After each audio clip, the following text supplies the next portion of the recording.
Hey lovely people have a beautiful day. Welcome back to our channel అందాల లోగిలి.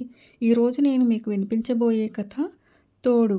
రచించిన వారు గాయత్రి గారు. ఇక కథలోకి వెళ్తే, ఆఫీసు నుంచి ఇంటికి వచ్చింది సుజన.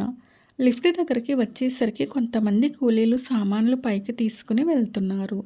అపార్ట్మెంట్లోకి కొత్త వాళ్ళు వచ్చారు కాబోలు అనుకుని, వాచ్మెన్ ఎవరొచ్చారు అంది సుజన. పెద్దవాళ్ళు వచ్చారమ్మా, రిటైర్ అయిపోయిన వాళ్ళు అన్నాడు వాచ్మెన్. సుజన వాళ్ళ పక్క పోర్షన్ అప్పటిదాకా ఖాళీగా ఉంది. ఎవరికో అమ్మేశారు అని తెలిసింది, కానీ ఎవరికి అమ్మారో తెలియదు. ఆ ఫ్లాట్ ఓనర్ వేరే ఊర్లో ఉంటాడు. అంతకు ముందు పక్కింట్లో అద్దె వాళ్ళు ఉండేవాళ్ళు. ఇప్పుడు కొత్తగా ఎవరో కొనుక్కొని వచ్చారన్నమాట అనుకుంటూ పక్కింటి వైపు చూసింది. ఒక పెద్దాయన సామాను దింపిస్తున్నాడు. ఆయన్ని చూస్తూ నవ్వుతూ నమస్కారం చేసింది. ఆయన కూడా నవ్వుతూ, ఇప్పుడే ఈ పోర్షన్లోకి వచ్చాము. నా పేరు ప్రకాష్ రావు. ఏజీ ఆఫీస్లో పనిచేసి రిటైర్ అయ్యాను అంటూ మీనా మీనా అని పిలిచాడు. నుదుటి మీద పెద్ద బొట్టు, నిండైన విగ్రహం, నేత చీర కట్టుకుని ఉన్న పెద్దావిడ వచ్చింది. మా ఆవిడ మీనాక్షి అంటూ పరిచయం చేశాడు ప్రకాష్ రావు. నమస్కారం పెట్టింది సుజన. పరిచయాలయ్యాక, మీరు కొత్తగా వచ్చారు కదా, సామాను కూడా సర్దుకోవాలి. నేను మీకు భోజనం తెచ్చి పెడతాను అంది సుజన. మీనాక్షి నవ్వుతూ, మీరేమీ శ్రమ తీసుకోకండి, మేము క్యారియర్ తెచ్చుకున్నాము. సామాను అంతా వీళ్ళే సర్ది పెడతారు. నాకు ఎక్కువ శ్రమ ఏమీ లేదండి అంది. కాసేపు కూర్చుని తమ గురించి చెప్పి, పని మనిషి పాలవాడి నంబర్లు ఇచ్చి తమ పోర్షన్లోకి వచ్చింది సుజన. సుజన కాలేజీలో ఫిజిక్స్ లెక్చరర్గా పనిచేస్తోంది. ఆమె భర్త రమేష్ 6 ఏళ్ల క్రితం యాక్సిడెంట్లో పోయాడు. ఒక్కతే పాప పద్మిని స్కూల్లో 8th క్లాస్ చదువుతోంది. సుజనకు తోడుగా తల్లి పద్మజ, తండ్రి శ్రీనివాసరావు వచ్చి ఉంటున్నారు. పక్కింట్లో కొత్త వాళ్ళు వచ్చారు నాన్న అంది సుజన. చూశాను, సామాన్లు దింపుతున్నారు పనివాళ్ళు. ఇప్పుడు వాళ్ళు హడావిడిగా ఉంటారు కదా, కాసేపు ఆగి పలకరించి వస్తాను అన్నాడు శ్రీనివాసరావు. ఎప్పటి నుంచో పక్క ఇల్లు ఖాళీగా ఉంది, వీళ్ళు వచ్చారు, కాస్త మనకు పలుకుతోడు అంది పద్మజ. ప్రకాష్ రావు మీనాక్షిలతో త్వరగానే కలిసిపోయారు పద్మజ, శ్రీనివాసరావులు. పొద్దున్నే కలిసి మగవాళ్ళిద్దరూ వాకింగ్కు వెళ్ళి రావటం, కలిసి కూరలు తెచ్చుకోవటం, సాయంత్రాలు మాట్లాడుకోవటాలు, ఇలా సాగుతోంది దినచర్య. వీళ్ళ రాకతో తల్లికి తండ్రికి మంచి కాలక్షేపం జరుగుతున్నందుకు సుజన కూడా సంతోషంగా ఉంది. అంతకుముందు ఆ పోర్షన్లో ఒక యువజంట ఉండేవాళ్ళు, కానీ వాళ్ళు పక్క వాళ్లతో ఎక్కువగా మాట్లాడేవాళ్ళు కాదు. ఏదో అంటి ముట్టనట్లు ఉండేవాళ్ళు. వాళ్ళు ఖాళీ చేసిన తర్వాత ఆ పోర్షన్ చాలా కాలం ఖాళీగా ఉంది. ఇప్పటికి వీళ్ళు రావటంతో శ్రీనివాసరావు దంపతులకు చాలా ఆనందంగా ఉంది. పైగా ఇద్దరిది ఒకే కులం కావటం కూడా ఒక రకంగా వారి స్నేహం పెరగటానికి కారణమయ్యింది. ప్రకాష్ రావు శ్రీనివాసరావుల సంభాషణలలో తరచుగా సుజన గురించే ప్రస్తావన ఉండేది. చిన్నపిల్ల కదా, సుజనకు మీరు మళ్ళీ పెళ్లి ప్రయత్నాలు ఎందుకు మొదలు పెట్టకూడదు అని ప్రకాష్ రావు అడగటంతో నిట్టూర్చాడు శ్రీనివాసరావు. ఏమిటో చేసుకోవాలని లేదు అంటుంది. చాలాసార్లు చెప్పి చూశాను. పాప 8th క్లాస్కు వచ్చింది. చిన్నపిల్ల పద్మిని స్టెప్ ఫాదర్తో అడ్జస్ట్ అవ్వటం కష్టమని మళ్ళీ పెళ్ళి వద్దంటున్నది. సుజన గురించి మాకు దిగులుగానే ఉంటుంది. ఏమి చేయాలో తోచటం లేదు. మాకేదైనా అయితే అమ్మాయి మరీ ఒంటరిదైపోతుంది. ఎటూ చెప్పలేక ఏమీ చేయలేక రోజులు గడుపుతున్నాము. చిన్న పాపని చూసుకోవటానికి మీరున్నారు. మీ సపోర్టుతో పద్మినికి ఏ ఇబ్బంది కలగదని ధైర్యం చెప్పి చూడండి. పద్మిని కూడా ఎదుగుతున్న పిల్ల, అర్థం చేసుకోలేనంత చిన్నపిల్ల కాదు కదా. సుజన జీవితమంతా మూడుబారినట్లు ఉండటం ఎందుకు? ఈ కాలంలో రెండో పెళ్ళిళ్ళు సర్వసాధారణమైపోయాయి. ప్రకాశరావు మాటలకు ఆలోచిస్తూ మౌనంగా కూర్చున్నాడు శ్రీనివాసరావు. మీరు సుజన విషయంలో ఆలోచిస్తానంటే, మా చెల్లెలి కొడుకు ఉన్నాడు. మా అబ్బాయి సాఫ్ట్వేర్ ఉద్యోగం, పెళ్ళయింది. ఒక పాప పుట్టాక మా మేనల్లుడి భార్య క్యాన్సర్ బారిన పడి మరణించింది. మా చెల్లెలు వాళ్ళు అతడికి మళ్ళీ పెళ్లికి ప్రయత్నాలు చేస్తున్నారు. అతని వయస్సుకు తగ్గ సంబంధం అంటే మొదటి సంబంధం అమ్మాయిలు దొరకటం లేదు. డైవోర్స్ తీసుకున్న సంబంధాలు కానీ, ఇలా భర్త పోయిన వితంతువుల సంబంధాలు వస్తున్నాయి. నాకు మీ అమ్మాయిని చూశాక మా మేనల్లుడికి సరిపోతుందనిపించింది. సాంప్రదాయం, అలవాట్లు, ఆచారాలు మీకు మాకు పెద్ద తేడాగా ఏమీ లేవు. మా మేనల్లుడు సౌమ్యుడు. అతనికి ఏ దురలవాట్లు లేవు. మీకు ఇష్టమైతే మనమొక ప్రయత్నం చేద్దాము.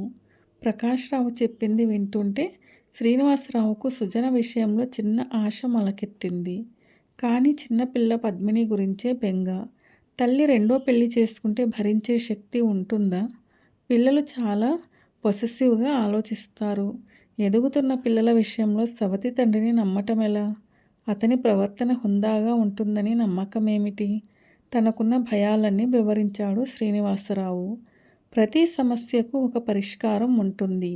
అబ్బాయి క్యారెక్టర్ గురించి నాకు బాగా తెలుసు కాబట్టే చెప్తున్నాను. మీరు అతని మనస్తత్వం, ప్రవర్తన విషయంలో వర్రీ అవ్వకండి. చూద్దాము. ముందు మీ అమ్మాయిని కదిపి చూడండి.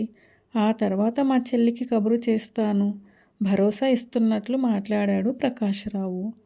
2 రోజుల తర్వాత సుజనతో మాట్లాడాడు శ్రీనివాసరావు. పద్మజలు, ఎల్లకాలం మేము నీకు తోడుగా ఉండలేము. నీకు తోడుగా భర్త ఉన్నాడు అంటే మాకు నిశ్చింతగా ఉంటుంది. ఎంతమంది రెండో పెళ్లి చేసుకుని సుఖంగా ఉండటం లేదు. నువ్వు కొంచెం ఈ తరం అమ్మాయిలా ఆలోచించు. తల్లి తండ్రి మాటలకు ఆలోచిస్తూ ఉంది సుజన. నిజమే, అమ్మా నాన్న చెప్పింది ఆలోచించవలసిన విషయమే, కానీ పద్మిని గురించి కూడా ఆలోచించాలి అనుకుంటూ పద్మిని నాకు దూరం అవుతుందేమోనని భయంగా ఉంది నాన్న. చిన్న పిల్ల స్టెప్ ఆధార్తో ఎలా అన్న విషయం ఆలోచించాలి.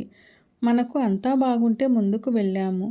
పద్మిని కంటే ముఖ్యం ఇంకెవరూ లేరు. నువ్వు భయపడకు. నా ప్రాణం ఉన్నంత వరకు పద్మినిని చూసుకుంటాను. కూతురుకు ధైర్యం చెప్పాడు శ్రీనివాసరావు. 1 వారం తర్వాత తన చెల్లెలి కుటుంబాన్ని ఇంటికి పిలిచాడు ప్రకాశరావు. సుజనను చూసి ప్రకాశరావు చెల్లెలు అన్నపూర్ణకి, బావగారు గంగాధరరావుకి తృప్తిగా అనిపించింది. వాళ్ళ అబ్బాయి సంజయ్ 40 ఏళ్ళు ఉంటాయి. మనిషిని చూడగానే స్నేహశీలి అనిపించింది శ్రీనివాసరావు దంపతులకి. సంజయ్ కూతురు మల్లికకు 7 ఏళ్ళు. చిన్నపిల్ల, ముద్దుగా అందరితో కబుర్లు చెప్తూ ఉంది. పద్మిని కూడా మల్లికను ఆడిస్తూ కూర్చుంది. బాల్కనీలో సంజయ్, సుజన కూర్చున్నారు. కాసేపు అతని ఆఫీసు విషయాలు, సుజన కాలేజీ విషయాలు మాట్లాడుకున్నారు. అంతకంటే అక్కడ ఏమీ మాట్లాడలేదు సంజయ్. కాసేపటికి అందరి దగ్గర సెలవు తీసుకుని బయలుదేరారు సంజయ్ వాళ్ళు. అబ్బాయి బాగానే ఉన్నాడు. మాట తీరు అది బాగానే ఉంది. మీకెలా అనిపించింది? ఇంటికి రాగానే భార్యను, కూతురిని అడిగాడు శ్రీనివాసరావు. నాకైతే పర్వాలేదు అనిపించింది. సుజన, నీకేమనిపించింది? అడిగింది పద్మజ. బాగానే మాట్లాడుతున్నాడు, కానీ ఇప్పుడే ఎలా చెప్పగలం? చూద్దాం తల్లి, మనం తొందరపడద్దు. ఇంకోసారి అన్ని విషయాలు మాట్లాడుకుందాము. ఆ రోజు వాళ్ళు ముగ్గురు ఆలోచిస్తూ గడిపారు. మరొక 2 సార్లు సంజయ్ వాళ్ళు రావటం, వీళ్లతో మాట్లాడటం జరిగింది. పద్మిని, మల్లిక కూడా కొంచెం అలవాటయ్యారు. సుజన సంజయ్తో పద్మిని గురించి మాట్లాడేది. అతడు కూడా పిల్లలిద్దరి చదువు, భవిష్యత్తు గురించే మాట్లాడేవాడు. సుజనకు అతనితో మాట్లాడుతుంటే కొద్ది కొద్దిగా భయం తగ్గటం మొదలుపెట్టింది. మల్లిక అక్క అక్క అంటూ వచ్చినప్పుడల్లా పద్మినితో ఆడుకునేది. ఆ రోజు శనివారం. పద్మిని, మల్లిక లూడో ఆట ఆడుకుంటున్నారు. సంజయ్ పిల్లల దగ్గరికి వచ్చాడు. పద్మిని, నువ్వు డిబేట్స్కు వెళ్తుంటావా అని అడిగాడు సంజయ్. లేదంకుల్, రేడియో స్టేషన్కు వెళ్తుంటాను. కల్చరల్ ప్రోగ్రామ్స్లో పార్టిసిపేట్ చేస్తుంటాను. నువ్వు డిబేట్స్కు, ఎస్సే రైటింగ్స్కు ప్రిపేర్ అవ్వు. వాటి వల్ల ఇంకా షార్ప్గా తయారవుతావు. కొంచెం ప్రిపేర్ అయితే చాలు, ఎక్కువ నాలెడ్జ్ గెయిన్ చేయొచ్చు. నువ్వు చాలా తెలివైన అమ్మాయివి. ఇంకొంచెం ప్రయత్నించు అన్నాడు సంజయ్. పద్మినికి అతనితో మాట్లాడటం చాలా బాగుందనిపించింది. నువ్వు బుక్స్ చదువుతావా పద్మిని? చదువుతాను అంకుల్. ఏ books? Famous 5, Harry Potter, Mark Twain books, ఇలా ఎనీడ్ బ్రైటన్ బుక్స్ తెచ్చాను, బాగుంటాయి. జూల్స్ వెర్న్ బుక్స్ కూడా నా దగ్గర ఉన్నాయి. ఓకే. అతడు ప్యాకెట్ విప్పి 2 పుస్తకాలు పద్మిని చేతిలో పెట్టాడు సంజయ్.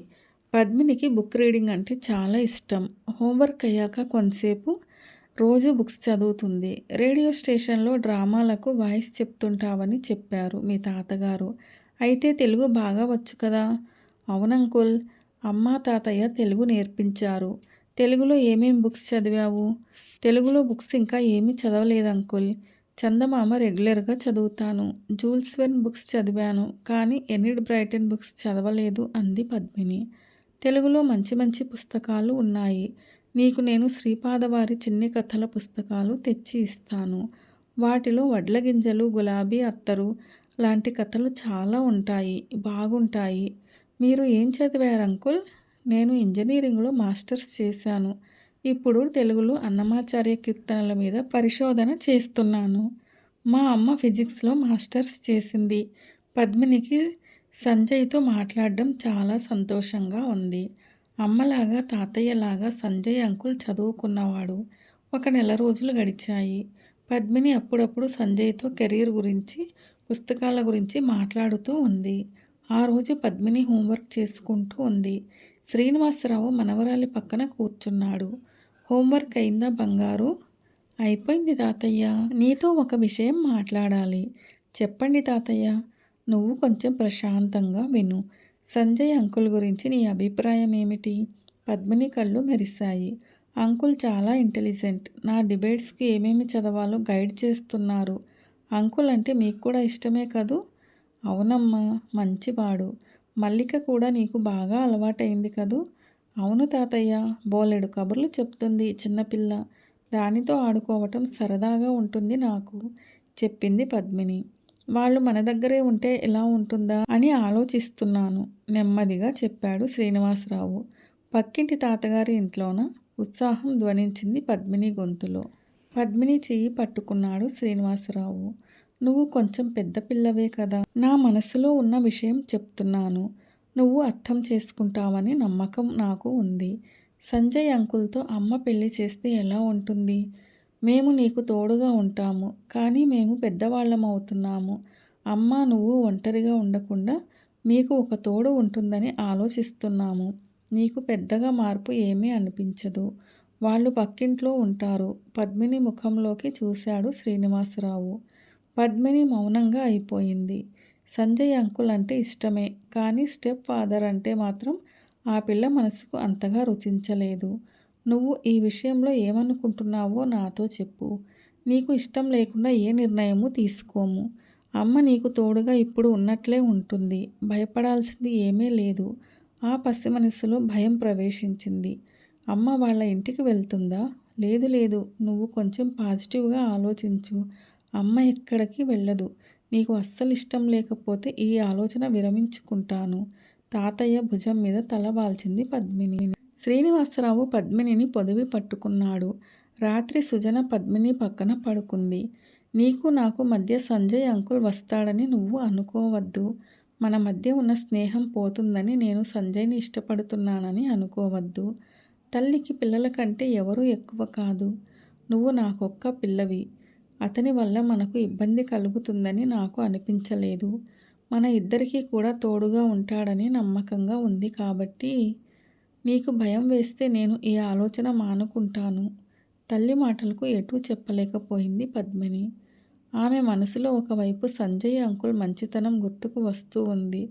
కానీ అమ్మతో పెళ్ళి అనేదే కొంచెం గాబరాగా అనిపించింది. రెండో రోజు పద్మిని స్కూలుకు వెళ్ళింది. సునంద పద్మిని క్లాస్మేటు. సునంద అమ్మగారు మొదటి భర్తకు విడాకులిచ్చి రెండో పెళ్లి చేసుకుంది. ఈ మధ్య ఆమెకు ఒక బాబు పుట్టాడు. సునంద తన తమ్ముడి గురించి క్లాస్మేట్స్తో చెప్తూ ఉంది. మధ్యాహ్నం లంచ్ అవర్లో సునంద పక్కన కూర్చుంది పద్మిని. నిన్ను ఒక విషయం అడగాలి నందు. ఏమిటో చెప్పు. నీకు స్టెప్ ఫాదర్ ఉన్నారు కదా, ఎలా ఉంటుంది ఇంట్లో? నీకు భయం వేయదా? అమ్మ మా నాన్నతో డైవర్స్ తీసుకుంది. ఆయన మా దగ్గరికి రారు. 3 ఏళ్ల క్రితం అంకుల్తో అమ్మ పెళ్ళి అయ్యింది, చెప్పింది సునంద. ఎలా ఉంటారు మీ స్టెప్ ఫాదర్? బాగానే ఉంటారు. నేను ఎక్కువ మా అమ్మమ్మ దగ్గరే ఉంటాను. మా ఇంట్లో మా అమ్మమ్మ ఉంటుంది. రాత్రిపూట మా అమ్మమ్మ దగ్గర పడుకుంటాను. ఇంట్లో చిన్న తమ్ముడితో ఆడుకుంటాను. నీకు ఫ్రీగా ఉంటుందా? ఎప్పుడన్నా కోప్పడతారా? టీవీ చూడాలంటే ఎలాగా? వద్దంటారా? ఆయన పట్టించుకోరు. నేను కొంచెం జాగ్రత్తగా ఉంటాను. కోప్పడరు, స్నేహంగానే ఉంటారు. కానీ ఎగిరి ఆయన పక్కన కూర్చోను. కొంచెం అడ్జస్ట్ అవ్వాలి. పెద్ద ప్రమాదం లేదు కానీ నేను జాగ్రత్తగానే ఉంటాను. మీ అమ్మగారు పెళ్లి చేసుకుంటున్నారా? ఇంకా లేదు. నాకిష్టమైతే చేస్తామంటున్నారు తాతయ్య. దిగులు ధ్వనించింది పద్మిని గొంతులో. ఇప్పుడు చాలామందికి సెకండ్ మ్యారేజెస్ జరుగుతున్నాయి. మన ప్రమీల మిస్ సెకండ్ మ్యారేజ్ చేసుకుంది. మన క్లాసులో ప్రియా వాళ్ళ మదర్ కూడా సెకండ్ మ్యారేజ్ చేసుకుంది. నువ్వు ప్రియతో మాట్లాడు. వాళ్ళ ఇంట్లో ఎలా ఉంటుందో తెలుస్తుంది అంది సునంద. పద్మినికి కొంచెం ధైర్యంగాను కొంచెం భయంగాను ఉంది. రెండో రోజు ప్రియతో మాట్లాడాక పద్మినికి తల్లి మళ్ళీ పెళ్లి చేసుకుంటే పెద్ద ప్రమాదం లేదు కానీ ఇంట్లో స్టెప్ ఫాదర్ ఉంటే టీవీ దగ్గర అడ్జస్ట్ అవ్వాలి. ఎక్కడికైనా అమ్మ అంకుల్ వెళ్తుంటే వెంటపడి వెళ్ళకూడదు. ఎందుకంటే సొంత తండ్రి కాదు కాబట్టి. ఇంట్లో షార్ట్స్ బనీన్లు వేసుకుని తిరగకూడదు. అడ్డదిడ్డంగా కాళ్ళు పెట్టుకుని సోఫాలలో జారగిలపడి కూర్చోకూడదు. కొంచెం పద్ధతిగా ఉండాలి. ఇవన్నీ తప్పనిసరి నియమాలు అని మాత్రం అర్థమయ్యింది. సాయంత్రం ఇంటికి రాగానే తాతయ్యతో తన ఫ్రీడమ్ గురించి ఫ్రెండ్స్ చెప్పిన విషయాలు చర్చించింది పద్మిని. నీకు అంకుల్ ఇంట్లో ఉంటే ప్రాబ్లం, కానీ అతడు పక్కింట్లో ఉంటే పర్వాలేదు కదా. ఇంతకు ముందులాగా అమ్మతో మాతో ఎక్కడికైనా వద్దువు గాని. అతడు మన ఇంట్లో ఉండడు. ఏదైనా టూర్కు వెళ్ళాలంటే మనము మాత్రమే వెళ్ళటానికి ప్లాన్ చేసుకుందాం. సరేనా? మనవరాలిని అనునయిస్తూ చెప్పాడు శ్రీనివాసరావు. ఆలోచిస్తూనే సరే అంటూ తన అంగీకారాన్ని తెలిపింది పద్మిని. సుజనకు కూడా మనస్సు రెండు రకాలుగా ఆలోచిస్తోంది.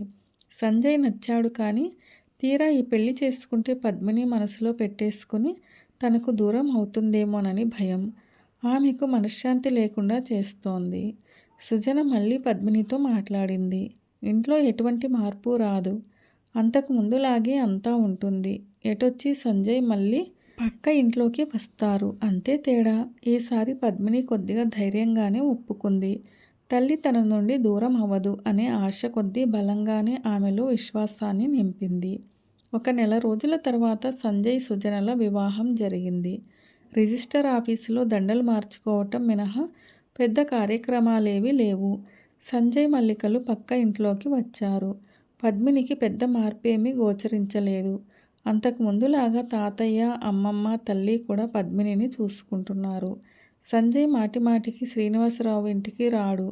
వారంలో ఒకసారి వచ్చి కాసేపు కూర్చుని పద్మినితో చదువు గురించి, డిబేట్స్ గురించి మాట్లాడి పుస్తకాలు తెచ్చి ఇస్తున్నాడు.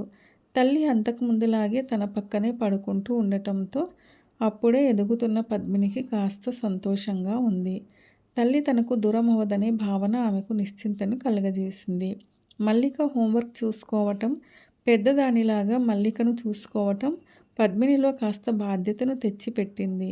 2 నెలలు గడిచాయి. పద్మినికి 8th క్లాస్ పరీక్షలు అయిపోయాయి. ఇప్పుడు పద్మినిలో కొంచెం మార్పు వచ్చింది. తల్లితో సంజయ్ అంకుల్ బయటకు వెళ్ళినా పెద్దగా పట్టించుకోవటం లేదు. తన పనిలో తాను ఉంటుంది. సంజయ్ అంకుల్ పరాయివాడు కాదు అన్న భావన మెల్లమెల్లగా ఆ పిల్ల మనసులో మొలకెత్తుతోంది. ఎండాకాలం సెలవుల్లో తల్లి, తాతయ్య, అమ్మమ్మలతో పాటు గోవా ట్రిప్పుకు వెళ్ళింది పద్మిని. తనకు ఆఫీసులో పని ఉందని గోవాకు రావటం కుదరదని తప్పించుకున్నాడు సంజయ్. గోవాకు తను కూడా వస్తే పద్మిని ఏమన్నా అనుకుంటుందని భయపడ్డాడు.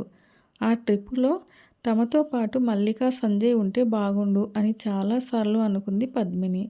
గోవాలో చాలా మటుకు షాపింగ్ మల్లిక కోసం చేసింది. బొమ్మలు, గవ్వలు, బట్టలు, టోపీలు ఇలా చివరగా సంజయ్ కోసం ఒక షర్టు కొనింది పద్మిని. గోవా నుండి వీళ్ళు రాగానే అక్క అంటూ పద్మినిని చుట్టుకుంది మల్లిక. చిన్నపిల్లని ముద్దు పెట్టుకుని ఈసారి నువ్వు మాతో వద్దువు కానీ నీకోసం నేను ఏం తెచ్చానో చూడు అంటూ బొమ్మలు చూపించింది పద్మిని. అంకుల్, ఇదిగో మీకు గిఫ్ట్ తెచ్చాను. తను తెచ్చిన షర్ట్ సంజయ్ చేతిలో పెట్టింది పద్మిని. స్నేహంగా నవ్వాడు సంజయ్. మెల్లమెల్లగా పద్మిని పరిస్థితులను అర్థం చేసుకుంటుందని శ్రీనివాసరావుకు నమ్మకం కలిగింది. అలా మూడుబారిన సుజన జీవితం మళ్ళీ చిగురించటం ప్రారంభమైందని ఆ తండ్రి హృదయం ఆనందంతో ఉప్పొంగింది. గాయత్రి గారు రచించిన తోడు కథ ఎలా అనిపించింది? మీకు నచ్చిందా? నచ్చినట్లయితే వీడియోను లైక్ చేయండి, మీ ప్రియమైన వారందరికీ షేర్ చేయండి. అలాగే మన ఛానల్ను సబ్స్క్రైబ్ చేసుకోవడం అస్సలు మర్చిపోవద్దు. వీడియోను చివరిదాకా చూసి కథను పూర్తిగా విన్నందుకు ధన్యవాదాలు. ఇలాంటి మరిన్ని మంచి కథల కోసం స్టే ట్యూన్ అందాల లోగిలి. See you all in another video. Till then keep smiling and be happy.